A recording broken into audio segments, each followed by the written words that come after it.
और वास्तव में परलोक के सामने तो ये दुनिया भी स्वप्न ही है। यहां भी सब कुछ स्वप्न ही है। स्वप्न में जो तुम्हें मिलता, जब तुम रात को सो रहे होते और स्वप्न में कोई चीज तुम्हें मिलती, जब तुम जाग उठते तो पता चलता कि वो चीज वास्तव में है नहीं, वो हमारा वहम था, हमारा स्वप्न था। यह सपन में हमसे कुछ छिन जाता, हम सपन में चिल्लाते, हाथ पैर फेंकते हैं, दुखी होते हैं, लेकिन जैसे सपन टूटता तो पता चला कि कुछ छिना ही ना था। सपन में जो मिला वो भी व्यर्थ, जो छिना वो भी व्यर्थ, क्योंकि ना कुछ मिला था ना कुछ छिना था, केवल हमारा स्वप्न था। और परलोक के सामने ये दुनिया भी स्वप्न ही है। यह हमने क्या पाया,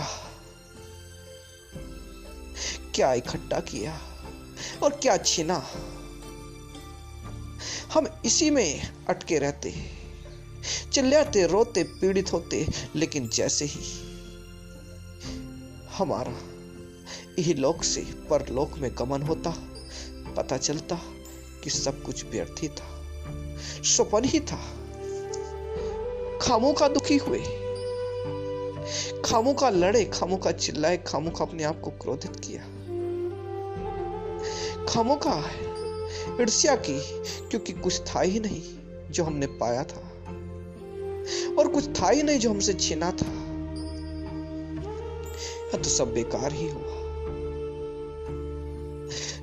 तुम धन पूंजी इकट्ठा कर लेते, रुपया पैसा बहुत हो जाता, लेकिन ये जान लो परलोक के सामने ये लोक भी स्वप्न ही है। जब सपन में कोई चीज तुम्हें मिलती, धन दौलत पैसा तुम्हें मिल जाता, सपन टूटने पर वो सब कुछ खत्म हो जाता। सपन में मिले एक पैसे को तुम स्वप्न में इस्तेमाल कर लो तो ठीक, लेकिन जैसे सपन टूटेगा तो सब कुछ खत्म हो जाएगा। ठीक वैसे ही इस दुनिया में जो तुमने इकट्ठा किया, जो तुम कर रहे हो, सब कुछ व्यर्थ ही, सब कुछ व्यर्थ ही हो जाएगा। जो तुमने इकट्ठा किया, समय रहते उसका उपयोग कर लो, समय रहते ही उसको खर्च कर लो, वरना जैसे ही सपन टूटेगा पता चलेगा कि कुछ भी इकट्ठा किया ही नहीं था, सब कुछ खत्म। जैसे सपन के टूटते ही जब तुम इस दुनिया में आए तो सब कुछ खराब हो गया, सब कुछ खत्म हो गया, बना बनाया सारा खेल मिट गया। उसी प्रकार से इस दुनिया से जैसे तुम परलोक में गमन करोगे, सारा बना बनाया खेल मिट जाएगा, जैसे एक स्वप्न टूट गया। ठीक वैसे ही, लेकिन आश्चर्य की बात, हम इस सपन भरी दुनिया में भी, जो परलोक के सामने सपन के समान ही है, सपन भरी दुनिया में भी सपन देखते हैं, सपन में भी सपन।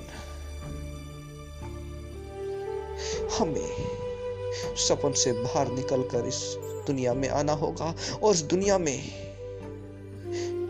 सत्य की झलक को पाकर सत्य की तरफ मुड़ना होगा। तभी हमारी समस्याओं का निवारण, तभी हमारी सारी पीड़ाओं का अंत, तभी हम पा सकते हैं वास्तविक दौलत जो खोगे नहीं, तभी पा सकते हैं वो जो हमसे कोई छीन नहीं सकता, तभी पा सकते हैं जो हमने सत्य लोक में पाया वो कभी ना मिटेगा, जो परलोक में पाया वो कभी ना मिटेगा। सपन को तोड़कर इस लोक में आओ और इस लोक से सत्य लोक में, परलोक में गमन कर जाओ, तभी तुम पहचानोगे अपने आप को। मिटेगा तुम्हारा अहंकार, टूटेगा तुम्हारा स्वप्न, मिटेंगी तुम्हारी पीड़ाएं, छोटी छोटी बातों की, छोटी छोटी चीजों की छिन जाने की, मिल जाने की सारी पीड़ाएं खत्म तभी होगी जब तुम सत्य लोक में गमन कर जाओगे, अपने अंदर अंतःकरण में गमन कर जाओगे। वही अंत है तुम्हारी पीड़ाओं का।